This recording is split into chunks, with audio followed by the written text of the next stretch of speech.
औज़ुबिल्लाहि मिनश्शैतानिर्रजीम बिस्मिल्लाहिर्रहमानिर्रहीम। मोहतरम ख़वातीन हज़रात, डॉक्टर आसिफ इज़हार आपके साथ।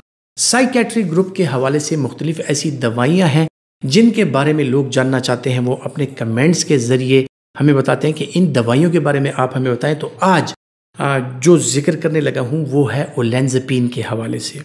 ओलेंज़ापिन बुनियादी तौर पर एक एंटीसाइकोटिक ड्रग है। सबसे पहले मैं आपको साइकोसिस के बारे में बता देता हूँ कि साइकोसिस क्या चीज़ है। कुछ लोगों में साइकेट्री के जो इश्यूज होते हैं उनमें डिप्रेशन हो सकता है, एंजाइटी हो सकती है, लेकिन इस डिप्रेशन और एंजाइटी के साथ साथ कुछ चीज़ें ऐसी होती हैं जिन्हें साइकोसिस कहा जाता है। और साइकोसिस बुनियादी तौर पर, अगर मैं गलत ना हूं और उर्दू में उसका तर्जुमा करूं, तो दीवानापन जो होता है, यानी पेशेंट है और उसको डिप्रेशन या डिप्रेशन के अलावा बाइपोलर डिसऑर्डर है या स्किज़ोफ्रेनिया है। सो इन बीमारियों में पेशेंट को क्या होता है कि उसको हेलोसिनेशंस होती हैं, उसको डिल्यूजन्स और इल्यूजन्स होते हैं।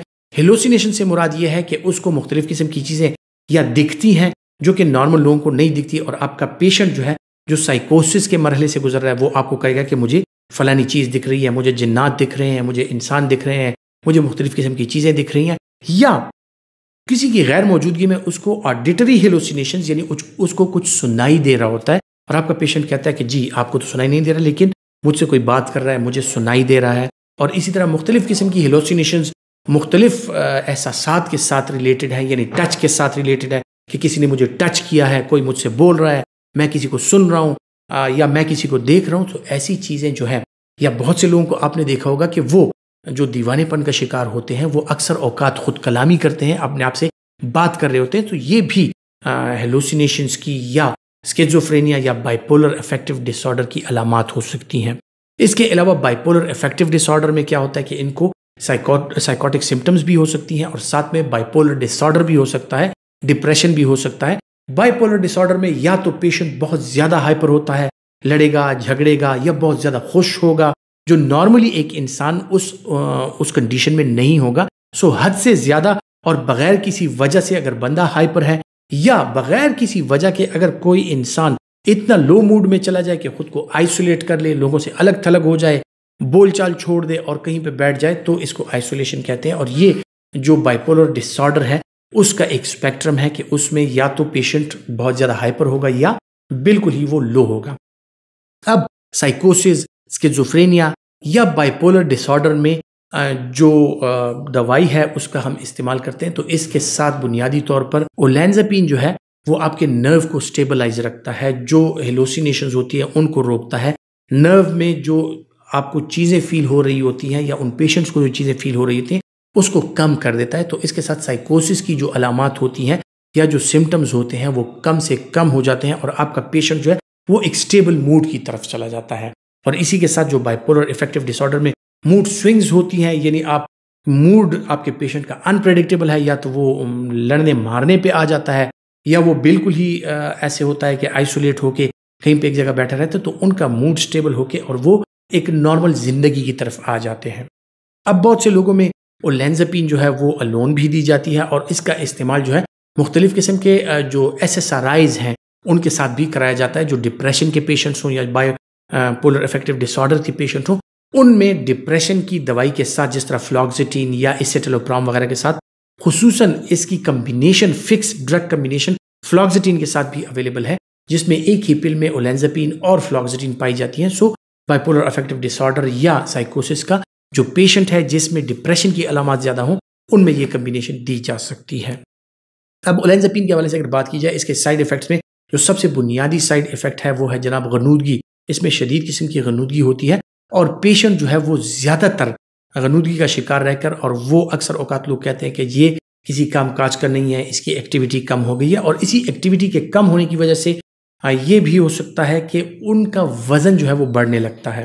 फिर इन पेशेंट्स में ओलेंज़ापिन का जो इस्तेमाल करते हैं, उन पेशेंट्स में वेट बढ़ने की जो सलाहियत होती है या जो अवामिल होते हैं वो बढ़ जाते हैं, और ओलेंज़ापिन के इस्तेमाल के साथ भी वज़न का बढ़ना जो है वो नॉर्मल सी बात होती है। सो आपने देखा होगा कि बहुत से पेशेंट्स जो इन दवाइयों का इस्तेमाल करते हैं उनका वज़न अक्सर ज़्यादा होता है। इसके साथ ओलेंज़ापिन के साथ जो डिप्रेशन है, अगर कोई पेशेंट सीवियरली डिप्रेस्ड है और उसके साथ अगर आप SSRI वगैरह नहीं देंगे, तो इसके साथ डिप्रेशन बढ़ भी सकता है। सो ये आपका साइकियाट्रिस्ट या आपका मेडिकल स्पेशलिस्ट या आपका प्रैक्टिशनर जो है वो बेहतर समझता है कि किन लोगों में ये अलोन या किन लोगों में ये कम्बिनेशन के तौर पर देनी होती है। इसके साइड इफेक्ट्स में जिस तरह मैंने जिक्र किया कि वजन का बढ़ना, भूख का ज्यादा लगना या कुछ लोगों में भूख बिल्कुल खत्म हो जाती है, सो ये इसके साथ हो सकता है। इसके साथ मतली का आना, इसके साथ गैस्ट्राइटिस होना, ये आम सी बात है। बहुत से लोगों में इसके साथ कब्ज की शिकायत रहती है। बहुत से लोग जो है उसके साथ जो है तो उनमें अक्सर औकात वो अलर्टनेस खत्म हो जाती है, अलर्ट नहीं रहते, याददाश्त जो है वो कमजोर हो सकती है। मेजर साइड इफेक्ट्स में अगर कोई इसको हाइपर सेंसिटिव है तो उसमें हाइपर सेंसिटिविटी रिएक्शन हो सकता है। इसके साथ स्किन रैश हो सकता है, इसके साथ बोन मैरो सप्रेशन हो सकती है, इसके साथ जो आपके लिवर फंक्शन टेस्ट हैं वो डीरेंज हो सकते हैं। सो जब भी ओलेंजापिन का इस्तेमाल अगर आपका पेशेंट कर रहा है तो उसका पीरियोडिक चेकअप जो है वो कराना बहुत ज़्यादा ज़रूरी होता है, क्योंकि उसकी जो उससे जो मुश्किलात पैदा होती हैं या उससे जो पेचीदियाँ पैदा होती हैं कि उनका बर वक्त तदारुक किया जाए, उनका बर वक्त इलाज किया जाए और आपका पेशेंट जो है वो इस दवाई के जो अच्छे इफ़ेक्ट्स हैं या जो वांटेड इफ़ेक्ट्स हैं वो उसको हासिल हों और अनवांटेड साइड इफ़ेक्ट से आपका पेशेंट बचा रहे।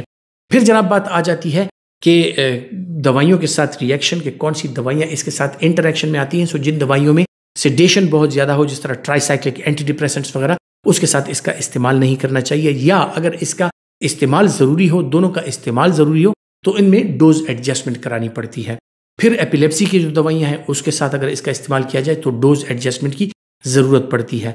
ओलेंजापिन के साथ अगर आप प्रोटॉन पंप इनहिबिटर्स लेते हैं, मैदे की दवाइयाँ लेते हैं, तो इसकी इफेक्टिवनेस जो है वो कम हो सकती है और इसकी वजह से आपका पेशेंट जो है उसको डिजायर्ड इफेक्ट्स नहीं मिलते। सो जब भी मुख्तलिफ किस्म की दवाइयाँ, एक से ज़्यादा जो दवाइयाँ अगर आप उसका इस्तेमाल कर रहे हैं किसी बीमारी की वजह से अपने डॉक्टर के मशवरे से, तो उनके बारे में जान लें कि उनका आपस में इंटरेक्शन तो नहीं है, उनकी डोज एडजस्टमेंट की ज़रूरत तो नहीं है। सो इसीलिए कहते हैं कि सेल्फ मेडिकेशन जो है वो नहीं करनी चाहिए। आपका मुस्तनद डॉक्टर बेहतर समझता है कि कौन सी दवाई कितने अरसे तक आपको किन किन दवाइयों के साथ कम्बिनेशन में देनी है, किन दवाइयों की डोजेज को कम करना है, किन को बढ़ाना है। ख़वातीन हज़रात, उम्मीद करता हूँ कि मेडिसिन नॉलेज के हवाले से जो मालूमात मैं आप तक पहुँचाता हूँ ये आपके लिए फ़ायदेमंद साबित होंगी, और अगर आप समझते हैं कि ये आपके लिए फ़ायदेमंद है तो इस वीडियो को पहले लाइक कीजिए, फिर ज़्यादा से ज़्यादा लोगों के साथ शेयर कीजिए। अपना बहुत सा ख्याल रखिएगा। अल्लाह हाफिज़।